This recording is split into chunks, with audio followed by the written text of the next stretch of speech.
વાવથરા જિલ્લાના ધરણીધર તાલુકાના કુંડાળિયા ગામમાંથી તંત્રની ઘોર બેદરકારીનું શરમજનક ચિત્ર સામે આવ્યું છે। વિકાસના મોટા મોટા દાવાઓની વચ્ચે આજે પણ આખું ગામ પાણી માટે વલખા મારી રહ્યું છે।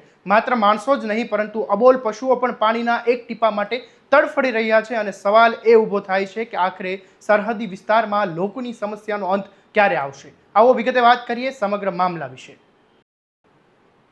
નમસ્કાર, હું છું આપની સાથે આસિફ કાદરી અને આપ જોઈ રહ્યા છો સ્વમાન। આ દ્રશ્યો કોઈ અંતરિયાળ જંગલના નથી પરંતુ સરહદી વિસ્તારના કુંડાળિયા ગામના છે, જ્યાં કેટલાય દિવસોથી પીવાનું પાણી ન મળતા ગ્રામજનો ભારે હાલાકી ભોગવી રહ્યા છે।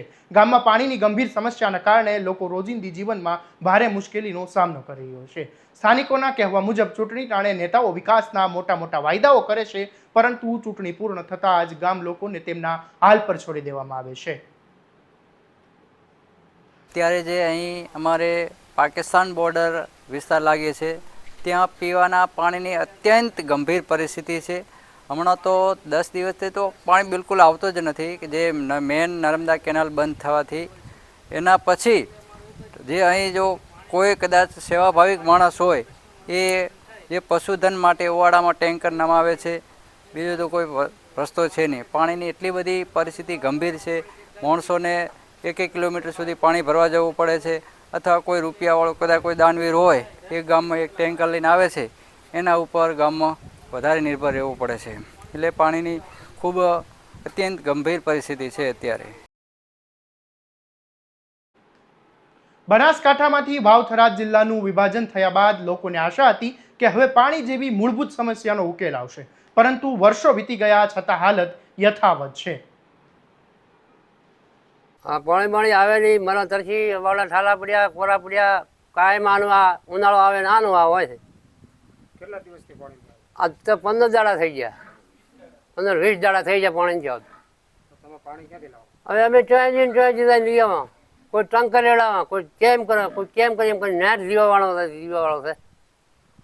તમારી શું માંગ છે? મારે પાણીની કે પાણી આવે પીવા ને માલને પીવા આવે, મારે એ જરૂર છે, બીજી કોઈ નહીં। તકલીફ કેવી પડે પાણીની ખૂબ કે ખાવા 2 કલાક ધકે પણ પાણી ટાળું નથી ચાલે।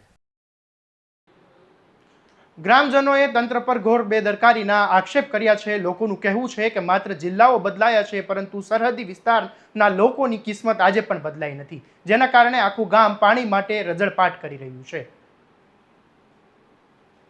સરહદી વિસ્તારમાં મારું ગામ કુંડાળી આવેલ છે, ત્યાં દર સાલ પાણીની આની આ સમસ્યા ઊભી થાય। ઉનાળો આવે આની આ તકલીફ થાય, પણ 1 મહિનો થઈ ગયો કદી પાણી બિલકુલ આવતું નથી।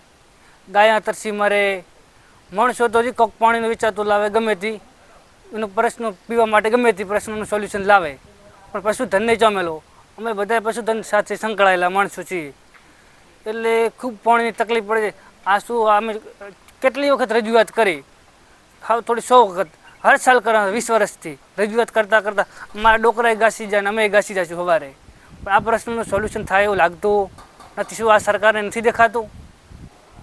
દર સાલ આની આ સમસ્યા ઉનાળો આવે ને મારે ઊભી થાય, એટલે અમારી એક જ માંગ છે સરકાર આગળ કે આ પ્રશ્નનું સોલ્યુશન થાય તો સારું કહેવાય।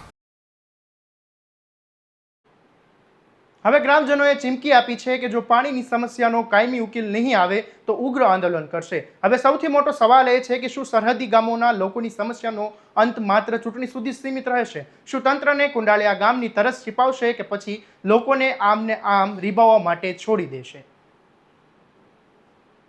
પાણી આવતું છે નહીં કુંડાળિયા ગામમાં, ટંકર વેસા ચલાવીને કમાવાના, 20 દાડા છે પાણી નથી આવતું। ગાય અમારે તરસે કાલે ગાય ફરી જતી આ ઓવાડામાં પડે। અત્યારે પાણી ક્યાંથી લાવો? ત્યાં પાણી ફરીને લાવવા બધે 5-6 કિલોમીટર બાદ। તમારી શું માંગ? અમારે પાણીની મોગ છે મોટી। પાણી માટે રજૂઆત કરી કોઈ દિવસ? પાણી માટે તો સરપંચ કરે, બીજું કોણ કરે? દર વર્ષે આનું હોય અમારે તો ઉપાધિ પાણીની। આ સમગ્ર મામલે તમારું શું મંતવ્ય છે અમને કોમેન્ટમાં જરૂરથી જણાવજો અને આવા જ અહેવાલો માટે તમારા સ્વમાનને લાઇક, શેર અને સબસ્ક્રાઇબ કરવાનું નહીં ભૂલતા। નમસ્કાર।